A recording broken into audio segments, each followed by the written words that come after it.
Welcome everyone, and today is again a special evening where we will have a great webinar organized by our last two champions of the Caribbean um, district. And I'm so glad that they are taking it on once more to organize this and give a lot of information for all of us. And with this, I would like to turn the word to DTM Annick, who will be hosting this session together with Faith. Annick, the floor is yours. Thank you very much, Madam District Director. Good evening, everybody. I am super excited to host our webinar. Thank you all for joining, and hopefully others will continue to join throughout the evening.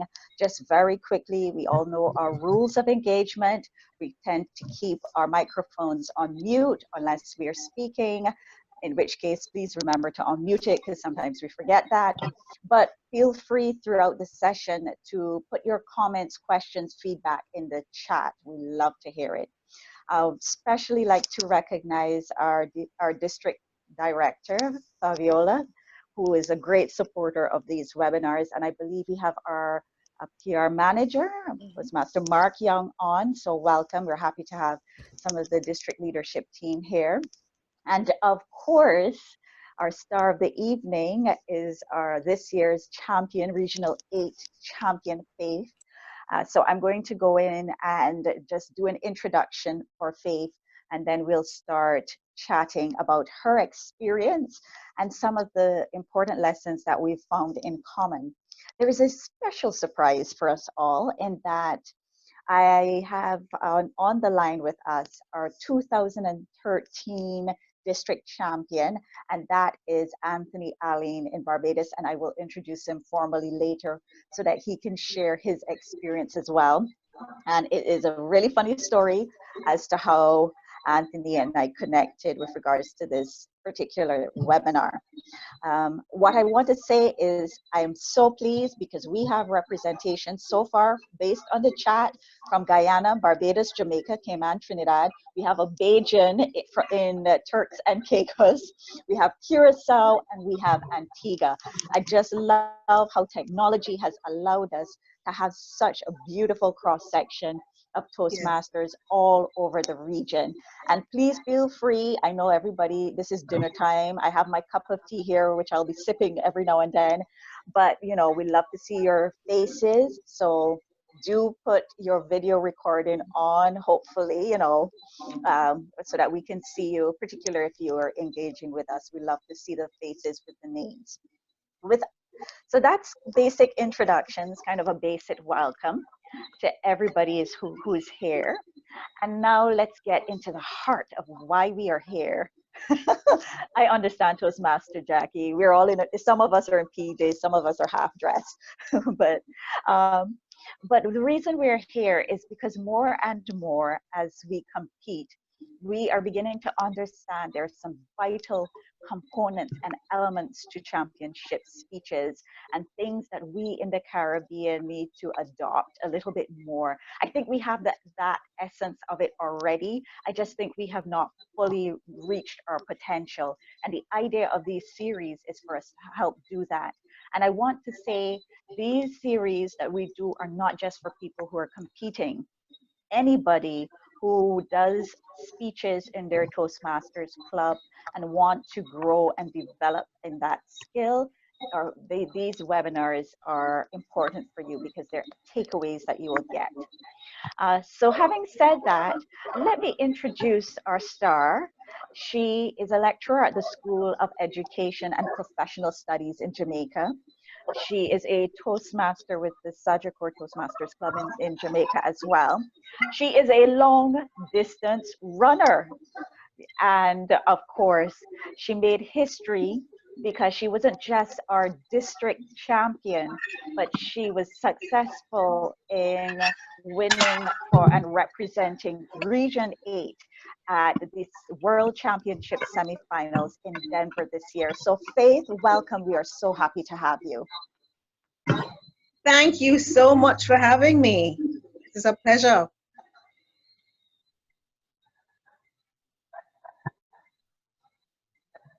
So Faith, one of the things that we were talking about, and it actually spawned this title, Story, Not Speech, came from your experience and also from my experience as well. And we will soon hear from Anthony's experience all the way back in 2013. It seems like we have been this has been a song that we needed to sing. But this whole idea of there's an element of story that we need to incorporate when we speak. So tell us a little bit about what you found when you were competing in the semifinals on that stage, but even watching the finals. What were some key takeaways from you that made the difference between story and speech? Because if we were to look at a story, and the definition of a story and a speech, it's interesting because, you know, they say the speech is more of this formal address and a discourse that we give to an audience. And many of us grew up in Toastmasters giving speeches, but more and more we're realizing that story is what is important. That's the language we have to use, because story is an account of a person or an event. It's a recount of something that happened, and there's an element of entertainment to it. It's not that tight and formal. But what did you find, Faith? Okay, so once again, thank you, DTM Annick, for having me, and thank you, everybody, for tuning in. This is really an awesome opportunity, and it is something that Annick and I have been talking about for weeks, because we're both excited to see what the Caribbean can do in terms of our collective, potential, and to put someone in that particular position as world champion of public speaking from the Caribbean region. Incidentally, one of the things that we spoke about was that in one way or another, I renamed the competition. I took the liberty of renaming the competition the World Championships of Storytelling, because I really think that at the end of the day, it is usually the person who tells the best story, I believe, who wins. I think over the past 15 years at least, only one person has won without telling a story. So that in itself is instructive in terms of what the judges are looking for and what appeals to a global audience. Now, based on my own experience, one of the things which surprised me, first of all, I learned so many things, so many things. And the reality is when you actually get involved in a contest of that nature, there are certain things you can only learn when you are there, if you understand what I mean. It's really hard sometimes to describe, but I will certainly try my very best. So I'm going to go back and forth from time to time. So I'll start with Aaron Beverly, who is this year's champion.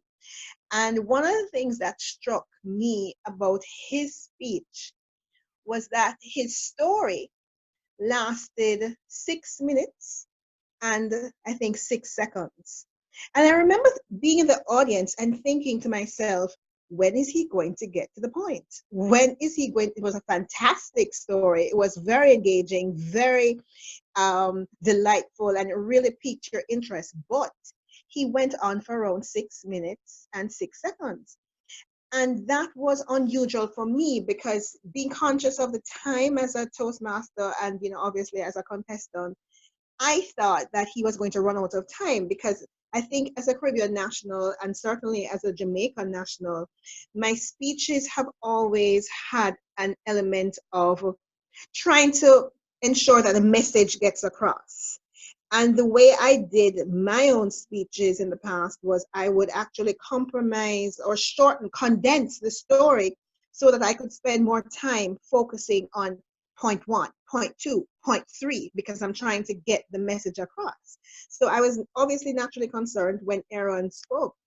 And then Aaron, just after that, he said maybe 1 or 2 lines, and that was his speech. And that was when it hit me personally, how critical the story is to the overall delivery. The speech is what is a major selling point, in my opinion.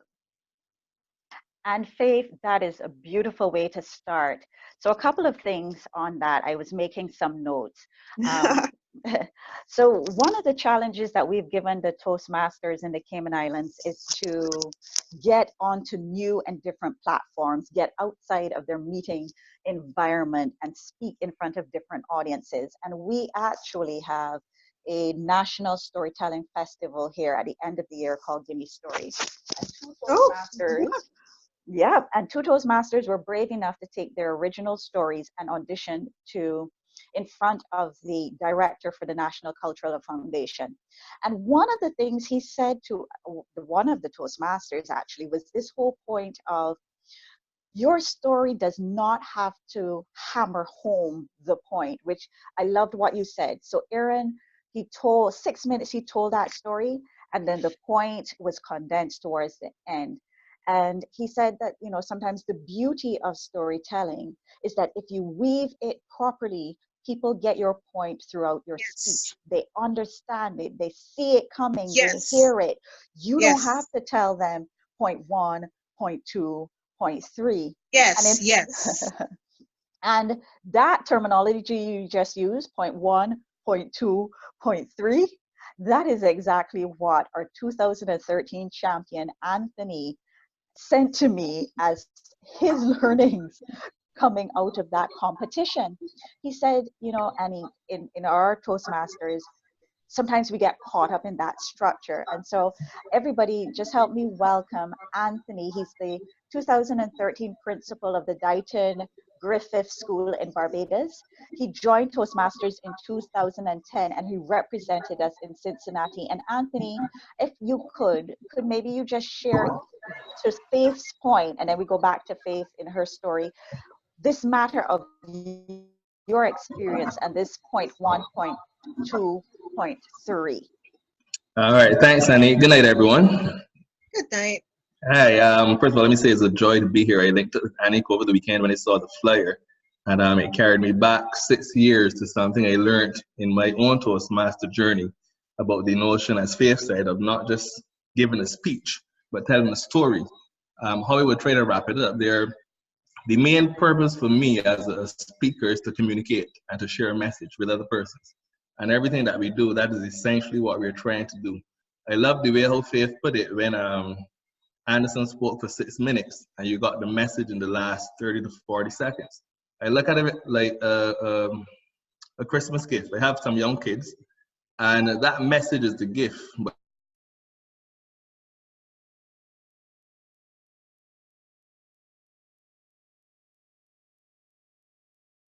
how you convey it, the vehicle you use, it really doesn't make a difference, because if the story is connected to what you're trying to say, then persons will get the message without you having to say. The other thing that I told Annick is, yes, we're concerned about structure. We go through those 10 speeches, etc. We try to get a good introduction, 3 good points, and a good conclusion, and try to see how we get all that fit together. But if you think about our own regular life, some of the best conversations we have is when we're just relaxing with a friend, talking about how our day was, rather than going through specifics about specific things from day to day. So as speakers, I find the story way of delivery is much more impactful, much more memorable, and also for persons who are interested in speaking, it is much easier to remember a story than to remember word for word, point by point, from beginning to end for 7 minutes.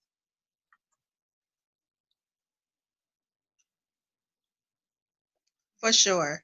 Sorry, and I keep putting myself on mute because I don't want any echo while we're doing this. And also I'm double tasking because I'm getting messages for people trying to link in. So I go silent a little bit to make sure that they can join this conversation, because this conversation is juicy already. Faith, going back to that then, so we talk about, and thanks for that, Anthony, the fact that we are formal in how we present, and that is also very interesting, because we need to have this conversation between the natural storyteller within us and the formal speakers. So Faith, share with us again something else that you learned as part of your experience there. Okay. Well, certainly I support what Anthony just said. And in addition to what he just said, because as he spoke, he really caused me to think back to my own experience. And one of the critical factors, I believe, in delivering a story is that, as you mentioned, we have a natural tendency, or let me not say we all, well, I know I certainly have a natural tendency to be formal when I get on stage. It doesn't come naturally to me, I suppose, based on my socialization, based on my culture, to be relaxed, completely relaxed on stage. There is an element almost of performance for me, you know. And I think what is critical, as Anthony said, it's you really want to deliver a story in such a way that people feel as if you're talking just to them. So yes, you'll be on stage and you have 2,000 persons viewing you, and I don't even want to think how many persons online, you know. But separate and apart from that, I think what these winners did this year in terms of the top 3, they really were able to make you feel as if they were speaking just to you. And I think that is a critical component in storytelling and delivery, because it was really, to me, very natural, very authentic. It weren't overdoing, you know, their parts, and it came across as very, very natural. So that's something I would encourage other persons who may have that similar struggle, you know, that same struggle, to try and work on.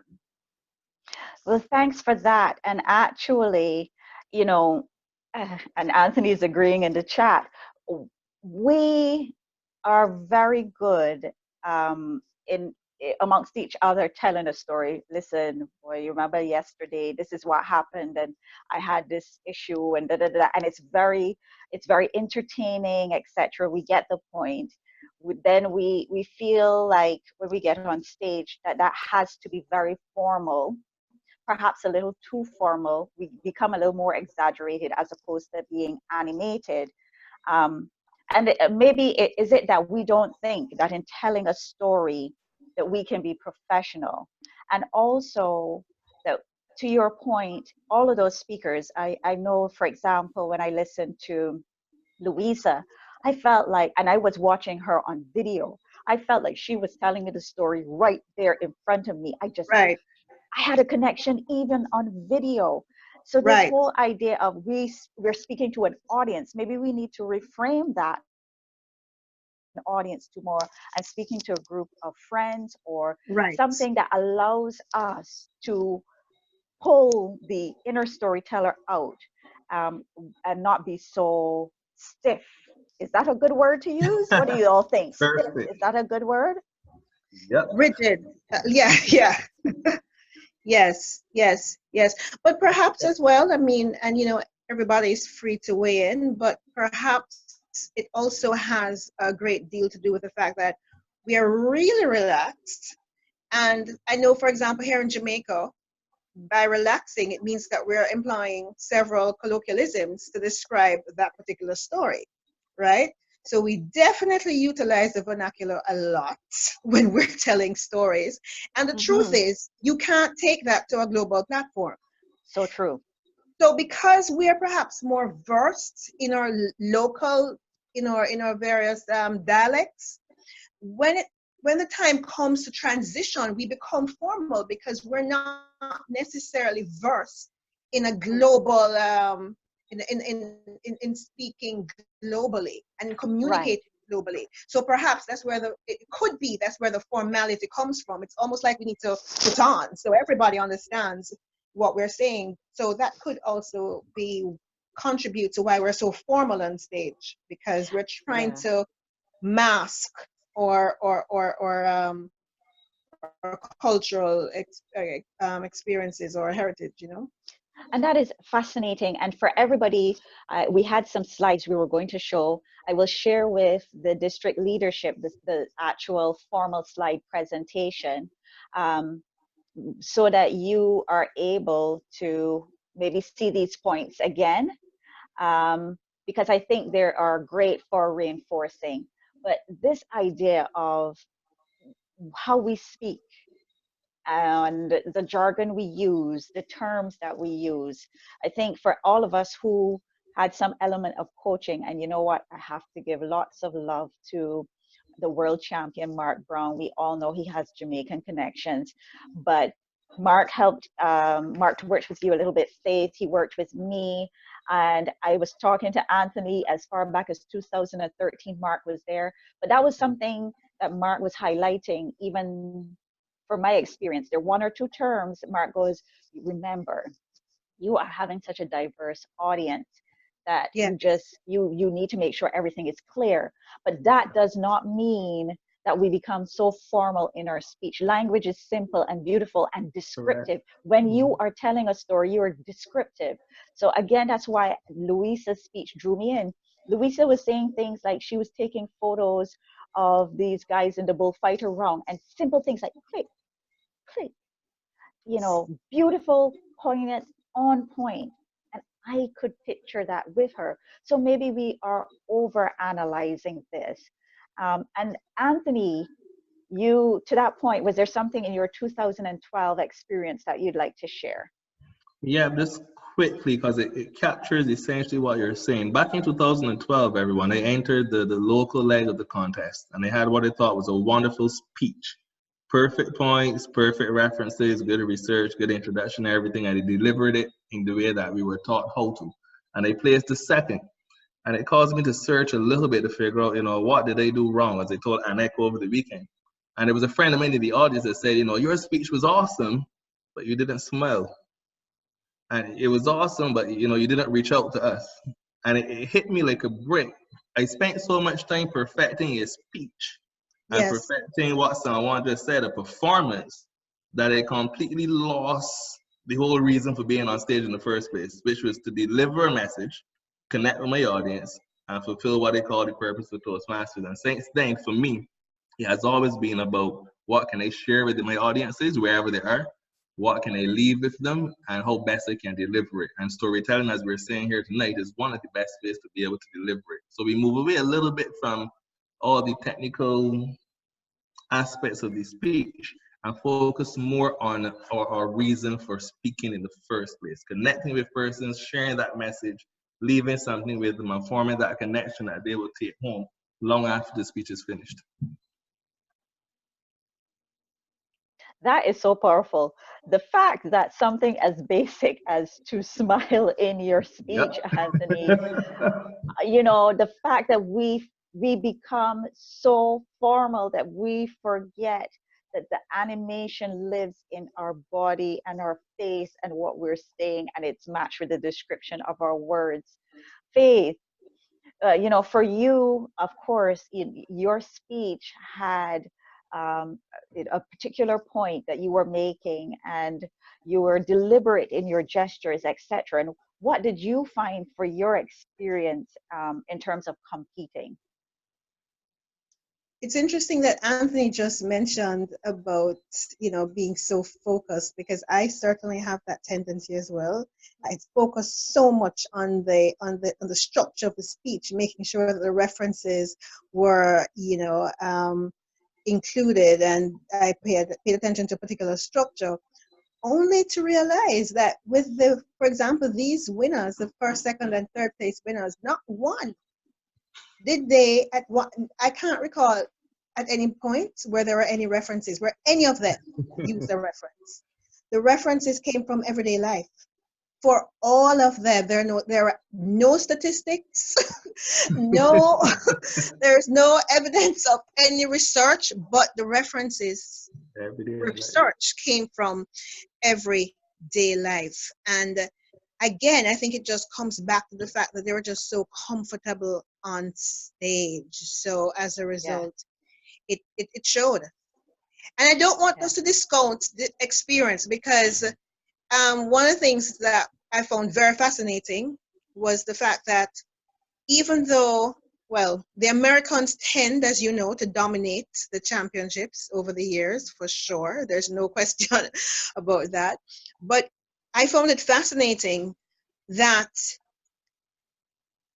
each of them had a combined amount of attempts of over 21 years. Mm-hmm. Aaron has been trying from 2012. Correct. Louisa has been trying from 2012. As a matter of fact, this was the very first year that Louisa advanced past to the district rather, right? So she has been trying for over 7 years to get it right. And Kwang has been trying for over 7 years, right? And I'm 100% certain that he's not done trying. Right? Yeah.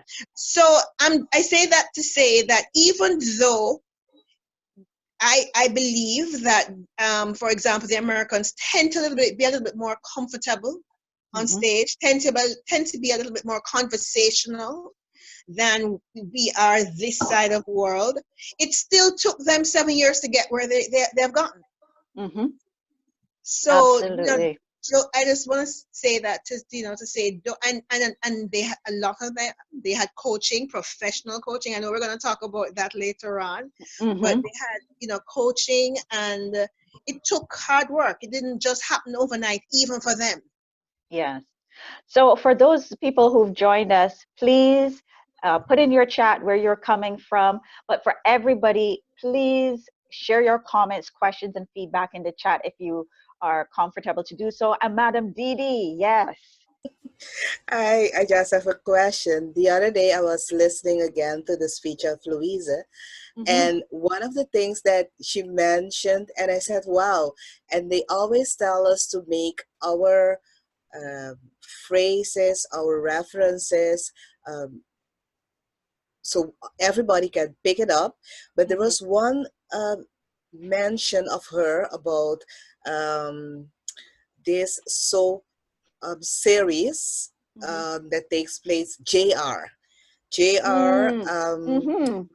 So I said, well, I know it because I used to see that, but then I stopped and I said, if she can use that as natural in a speech like that, and get away with it, sometimes we do tend, especially in District 81 and outside of the US, remember to mind your audience, a right variety of cultures, and use things that they can relate to.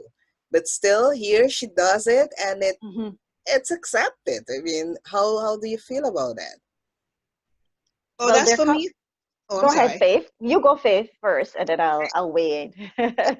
Okay, excellent observation. And it really is a testament to how excellent I believe Louisa is as a storyteller, and ultimately, how she earned her second place spot in this year's championship. Louisa actually broke many rules. There is actually a YouTube video, and there are a few YouTube videos where the past champions analyzed the speeches of this year's champions. As a matter of fact, the top 6, they were all analyzed by Mark Brown, Tate, Darren LaCroix, and a whole host of them. And one of those, in one of those presentations, analysis, they actually said Louisa broke quite a few rules because it was so germane to Texas, and where she's from, the reference to JR, and the reference to, cowboys and wearing boots in the shower. You'd have to understand, like what you just said, Fabiola. You would have to understand, know even a bit about Dallas to understand where she was coming from with that. But I think also Louisa really understood her audience, not just the fact that so many of them were American, but also she understood the age group. And she was able to tap into that. I saw where she did that well with her semifinal speech and also with her final speech. And for example, one of the things, and it's very important too for us, I have to say, to understand what's happening globally and to use that information to I don't want to say structure, but certainly weave some of that information into our speeches. We have to understand what's funny globally, or what a global audience would find funny. So it means that we have to do some sort of research. I'll give you a practical example.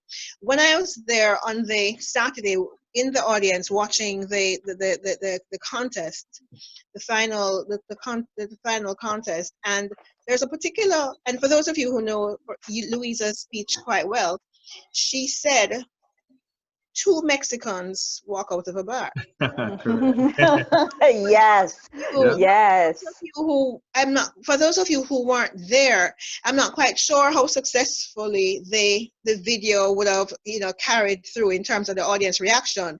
But when she said that, and Louisa and I got pretty close because we're both in the same semifinal. So I was rooting for Louisa, quite frankly. And when she said 2 Mexicans walked out of a bar, I am telling you, that audience went wild. Mhm. Audience went absolutely wild. And I was sitting there and I was thinking to myself, okay, I want to laugh. I want to join in, but I couldn't understand what was so hilariously funny about 2 Mexicans walking out of a bar. Only to have it explained to me later on that 2 Mexicans never walk out of a bar. Because they're too drunk, or they've gotten into a fight, or there's some reason, or the police have come to arrest them or something. But Americans, for example, would have gotten that on the spot. Mhm. So you really want to generate jokes in your speech that will capture a wide cross section of your audience. And the truth is, sometimes what might be hilarious to us on this side of the world might not necessarily carry over to a global audience. Yeah. And Faith, so lots of fantastic points there. I got to go one by one. I've been making notes. But first, I just want to welcome also from district leadership. We have Sodi on as well. Welcome. We're glad to have you join us. And we have representation as well from Haiti, the division over there. Welcome. Louisa, I think the essence of Louisa is that her story was powerful enough to carry a lot of those references, because to your point, when I watched the video of the finals, in the room, there were some people who got that joke, there were some people who didn't. But I think the overall story that Louisa gave was so impactful and so powerful that there were people who could overlook those few references. And it makes you go, well, okay, we have to be careful that whatever we're referencing, even if the audience doesn't get it, that is not crucial to destroy our story. That our story can still carry. People can go, I didn't get it, but still keep the rest of the story and get the rest of the point. If they can't, then we're in trouble. And I think, to your point, what was also interesting is that this year, from a global understanding of what is happening in our world, there were themes. But before I get into that, I know, Anthony, you wanted to make a comment about Louisa as well. Yeah, thanks. 2 things. One is knowing your audience, and then being yourself. Those are 2 big things about storytelling, being able to share with who you're speaking to, and then also being authentic. What I found about Louisa, even though she brought me some of the rules of public speaking, because I watched the speaker after you showed me it, Annick, what struck me is that she was just being herself. She mentioned the whole Texas background, the Latino background, the mix of the 2 cultures when she spoke about the guy she met and the tattoos and the big neck and the hammer and all those things. She was not being pretentious in the sense that it was just not saying it for saying its sake or saying it to stage something. It almost felt as if this was who she was. She brought us with her. She showed us a lot of herself, both the scared parts when she met the guy, and then the genuine parts later on. And I think that is what really captured us with it. And the story helped us to walk there along that journey. Faith also mentioned another critical thing about knowing your audience. And whenever we speak to global audiences or even strange regional audiences, different countries, islands, whatever, if we're going to connect with those audiences, story or not, we have to know who we're speaking to. We have to be able to use something about the current environment, something about the audience that brings Yes. them to us and brings them to us. I'll try to go quickly. When I was in Guyana in 2013 for the district finals, that weekend the rain poured. It was a storm. And that same Saturday, I changed my speech a little bit to make a reference to the bad weather. What that simply did, that just gave me an instant connection with the audience because, hey, we're talking about bad weather. Everybody's complaining about the rain. So, hey, let's add this to the speech as well and just go for it. And if I were to say one thing that evoked response, it was that small change. So as speakers, it's not only about what we intend to deliver, but also who's going to receive it. And we might have to adjust or adapt sometimes to bring elements that people may think are rule breakers, but sometimes breaking the rules brings us closer to one another, believe it or not. That's And, true. mhm. Go ahead, Faith. And to add a little bit to what Anthony said about Louisa being herself, I hope she will forgive me. I will talk to her later and apologize. Wait, But sorry, Faith, you're sounding a little low, or is that just me? Okay, a little better? Ah, much better. Yes. Okay, awesome. Okay, so let me repeat really quickly. I'm saying that I have a little inside information that I don't believe Louisa will mind me sharing this, but if not, I will definitely call and apologize to her later. But just to add to what Anthony said, what you saw on stage with Louisa is exactly what you would have seen off stage with Louisa. Correct. Exactly. And as a matter of fact, what Louisa said to me, which blew my mind, because for me, it was overwhelming. This was my very first attempt. This was my very first, appearance on a world stage. So certainly I wasn't, as relaxed as I could have been, right? But Louisa just said to me a couple, the day before, you know what, I'm just going to go and have fun. Correct. When I Yes. thought Louisa and I, we were out, we were going having lunch, and we were walking up and down shopping. And I said to her, this was after the semifinal contest, and I thought, Louisa, I actually said to her, I said, Louisa, I can't understand. How is it you're out here with me shopping and you have the finals on Saturday? And she was just like, oh, when she gets back to her room, she's not quite finished, but she'll finish it. And she's like, no, I'm just gonna go and be myself. And I'm just gonna go and I'm gonna go on the stage and be me and have fun. And if I win, I win. If I don't win, I don't win. Yeah. And that was her attitude, because I was just comparing it to myself, because I know for me, I would have been in my room locked away, focused with my notes, my statistics, getting it together. But that wasn't Louisa's approach, and it worked. But but if we go back to something, and this is one of the key observations for everybody who is listening. Well, I'm gonna make three. One, stay tuned. We're referencing Louisa, but we are negotiating to have her do a special session for us in January, along with Erin Beverly and also the director of the National Cultural Foundation for the Cayman Islands on storytelling. So the new year, we are really elaborating and enhancing on this theme of story. So stay tuned for that. But you say something very important, Faith, in terms of her mindset 7 years into this. You would have thought that she finally reached the pinnacle of what she'd been trying for 7 years, which is the finals. And she takes that as, I am going to relax and enjoy this moment. Whereas the rest of us, as you say, would have been under intense pressure, 24 hours, dreaming it in our sleep, in preparation for this. And what I want to say for our Toastmasters, this comes right across the board. It does not matter if you're competing or not. We have to learn to relax and enjoy the moment we step out. Yes, I know we said we joined maybe because we're afraid and public speaking is not our thing. But if we don't start practicing where I'm going out here and I'm going to share this story and enjoy this moment, it becomes extremely difficult for us to get away from the formality and let the inner storyteller come out. And you all said, both you and Anthony talked about the fact that we like the logic, the stats and the facts, and there's a place for that and there's nothing wrong with that. But I noticed that even when we look at our Toastmasters in Cayman, one of the things I'd love to see, we do our pathways projects. Some people are finishing up the old projects. And you know, everybody knows we had to do that fun one where you have to do research and statistics, right? Everybody remembers that? You can nod. If you remember, or you know you have that coming up where you have to do the one on research. And what the challenge I gave to even the Toastmasters who do that is, you can also put that in story form. We just need to learn how to take everything, all our projects, and go, how do I build this with a story?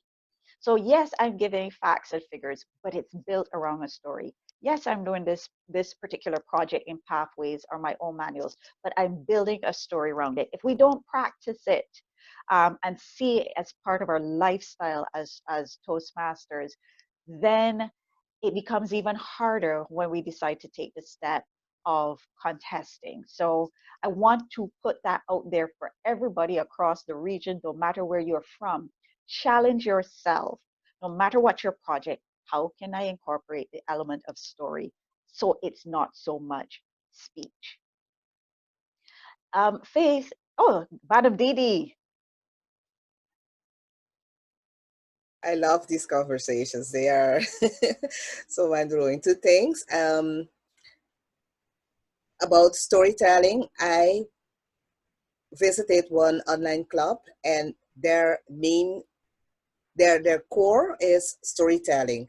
And even when they're doing their evaluations, it's in a story form. So that for me was amazing. But the other thing that I wanted to throw out there is the part of judging. Yeah, for me, participating and competition is not my thing. I say, for me, give me an audience to training, and I'm happy about that. But not, to memorize my speech, go over it, and the structure, forgetting a quote or something like that. That's not for me. But I did for myself, for the experience of Toastmaster. I participated at the contest. I went up to area level. I even participated when we were unrestricted on the video tape. At that time, you had to present, or it was at club level, participated at club level in a contest, and then your winning speech, you will send to Toastmasters International to participate in the video tape speech contest, only for unrestricted. So I could say I have all those experience. But what fascinates me more is the part of judging. And I've judged a lot of times, club level, area level, division, district level. I've judged a lot. I have organized, being at the education committee, to organize more than once the competition. And I've participated at judging at international level 3 times. My experience with judging also, with reference to the winner, is that if you have a core of judges, even at international level, knowing about your audience, that aspect, it is very determined. Even if your speech is the winning speech, if the core of judges, even though you have to be unbiased, it does do something with you. And there are not so many judges that can pull away of that aspect and really look only at the criteria to choose the winner. So this is something when I need to give, for instance, judges training, I encourage participants also to participate in a judges training, because as a participant, you can also learn about what judging does to your participation. What do you experience that? Do you ever think about that as a participant? So I think, Madam Didi, that is powerful because I've also been on the end of judging as well. But you are right. Maybe it is that we all have that experience and understanding, a familiarity of judging, because that also may help shape how we ourselves look at the way we present. Because as we watch other people, and we also have to remember there's a criteria, and we always talk here in Cayman about not being biased, because bias is interesting. It isn't just your country or your region. Bias is your club. It's like, the biases can be everywhere. And so, it's important for us to remember that element of it as judges, and as we train our judges, but also note what we look for when we watch other people, and whether those are takeaways for ourselves in presenting. Faith, Anthony? Yes, I totally agreed. I had the experience of judging as well, and I found myself battling at times with sticking to particular criteria. There were also many times where I would have watched contests and I would have thought this speech was the best speech, but it was not the one that won. And what I'll simply say to those who are looking to enter the contest or those who are speaking, we tend to remember the speech that leaves the greatest impact with us. The one that we remember a year later, 2 years later, 3 years later, the one that gives us a feeling that we walk out of the room with. And that is the speech that will always have a narrower edge over what we may consider in the region the best speech. The best speech, maybe the best technical speech, may fit all the criteria, may get all the points, etc. But the one that really leaves a lasting, genuine, impactful feeling with persons, that's the speech that's going to win every time. That's powerful. Faith, your take? Yes, definitely agree. And I think at the end of the day, I think regardless of the judging criteria, I think people are still people. And I think that the speech that really resonates with them deeply will always, trump the others. Yeah. So we're having fantastic discussion, and you all are being a wonderful audience. We have 11 minutes left in this session. Can you believe it's going so fast? But feel free to please add your comments, your questions, your feedback, because we want to make sure that we get those answered, or we respond to them before we close this webinar. And of course, I'm really happy to have Faith here talking about her experience. And as I said, it's a pleasure to have Anthony, our 2013 district champion, participate in this call. I want to say, Anthony saw the flyer and reached out. And what was impressive to me, Faith and I are having conversations and thinking that we are sowing a new seed in some respects, getting a new message out. And Anthony goes, as I was preaching this as 2013, and I go, we are merely the results of what you may have been putting out there, Anthony. And I think we're really grateful for technology that allows us to have these conversations as a region. And I'm really happy that they started last year with the webinars. So a great shout out to district leadership for using technology and these Zoom seminars for us to talk to each other, because there's a lot that we need to share and a lot of information we need to pass on, because it would be lovely that people know, these are the champions that went before. This is how I can contact them. This is how I can connect them. We don't even realize we have so many resources in our own backyard. People who experience it, they know what happened on stage. And guys, from Anthony's experience of 2013 to Faith's experience in 2019 says story, not speech.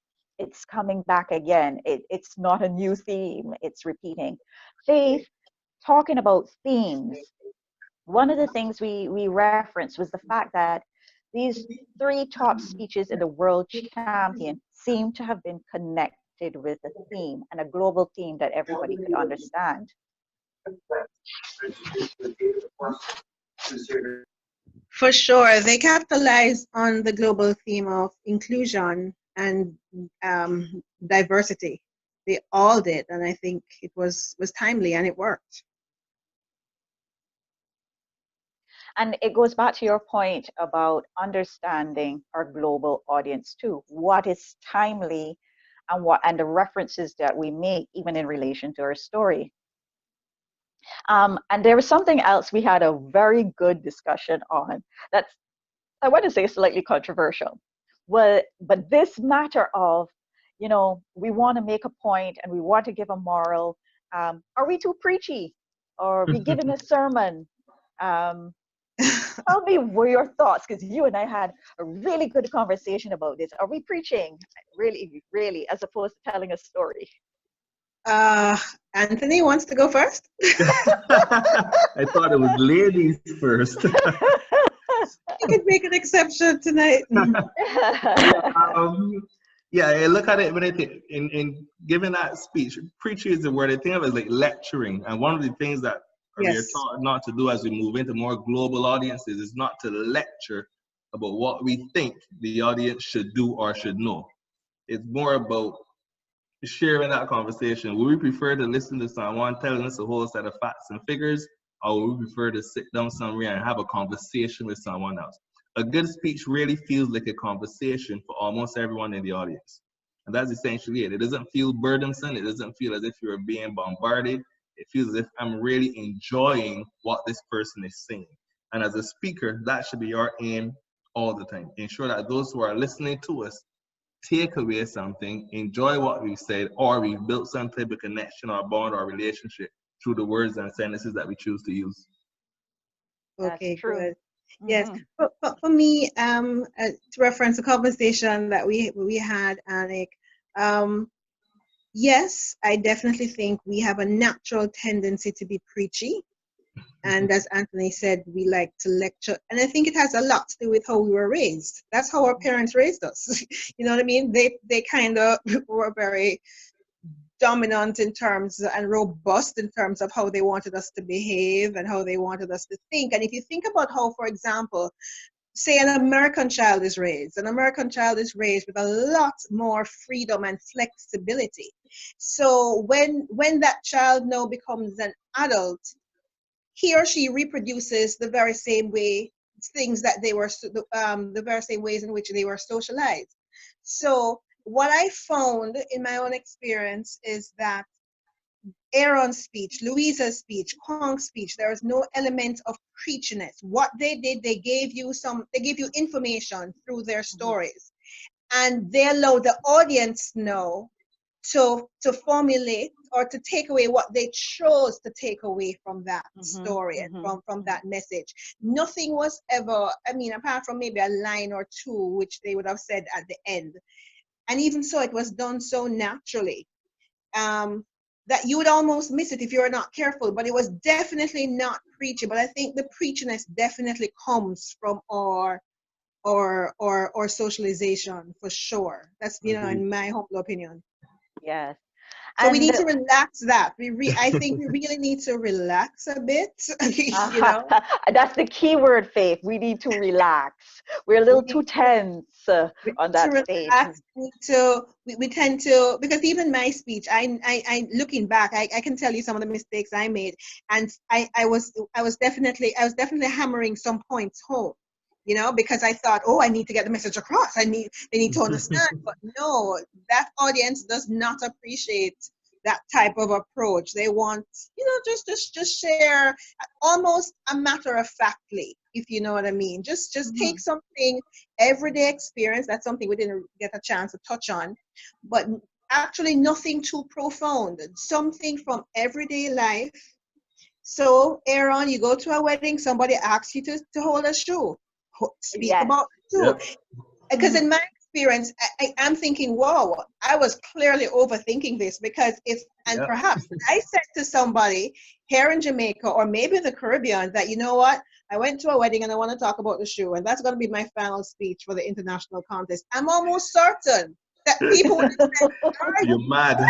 Yeah, like, you whoa. crazy? How can you go on the world stage and talk about a shoe?" Uh-huh. And that's what won. Yes. So, yeah. Faith, to your point, if we look at the top 3 speeches, it was a guest in a shoe at a wedding. It was helping someone change a flat tire. Yep. And it was a flight to China. Guys, Every how day. simple could that be? We all have Very flown simple. somewhere. We all have helped somebody with something. We have all been a guest at some formal event. But to your point, maybe we are overthinking the Overthinking it, beauty without a and doubt. the power and the simplicity of a good story. We have a question before we wrap up, and it's about coaching and whether or not it's important to have a kind of coach through the process. So, Faith, if you could just tell us quickly how you found it for you to have a coach. Well, I didn't have much time, but I did spend some time with Mark Brown, and you can't beat experience. Mhm. So I benefited greatly from the short time that I spent with him. Mhm. And personally, yes, I would encourage future contestants for sure to get a coach. And even if we're going to have coaches, local coaches, as in from the Caribbean region, because of the global nature of the contest, I'm very inclined to say get someone who is also versed with a global audience and combine the two. And I think, that's the winning formula there, or a part of the winning formula right there. Okay. And Anthony, you also would have had some help as well, right? Yes, I did. Mark Brown as well. He was my coach at when they got to the semi-final stage. I agree with everything Faith said. If you're going to move up, you must have a coach. You must have somebody on the outside that can tell you what you are not seeing from the inside. And the most important thing is you have to be willing to listen to them and accept what they say. Many times we Yes, get so wrapped up in our speech, like, this speech is good, I'm great. So when yes, person says, well, you might want to do this or I might want to do that, you have to be willing to listen to them because they're seeing what you do not see. And at both stages of race contest, the national level and the regional level, and even at the world championship level, I remember adapting and modifying based on feedback from persons, and it made the speech better. It made me better. And I think it was Shirley in Jamaica. She said, "You're telling." That's a phrase apparently. Listening to what others are saying and Yeah. using it. All right. So I think that's a good way for us to wrap up on this webinar. And I'm so happy that we were able to have this conversation. Special thanks to our district leadership were very supportive of this type of training for us. I know we had Fabiola, we had Sonia, we had Mark, all from district leadership. So thank you all for being here, and all our division directors and area directors who've also signed on. Thank you. I want to say for our champions, it is important for us to make sure that we do these forums to share our knowledge and help our Toastmasters in the region grow. If we want a world champion, we then need to disseminate this information. And for everybody who is listening, guess what? We're talking about coaches, but you have champions in this region that can help you. So you know how to find us. You just found one in Barbados. That's Anthony. Thank you very much. And we have one in Jamaica, and that's Faith. Thank you so much, Faith, for representing us this year. You're encouraged to try again. There's a comment for you to try again. We all know it might not take 1 year or 2 years, but we keep going. And I want to say to everybody, the points that we are making in this presentation are going to be sent out in a PowerPoint. Madam Didi, I will send that to you right away so you can disseminate, share with the division directors, and they can share throughout the region. It has been phenomenal, but if there's anything, just remember this. We tell stories, not give speeches. The idea is that we need to make a connection with our audience, and we Yep. need to remember that somebody in that audience needs our story, and it can be simple, powerful, and effective. And above all, as we do and deliver our stories, release the pressure, relax, and enjoy the moment. That's how champions are made.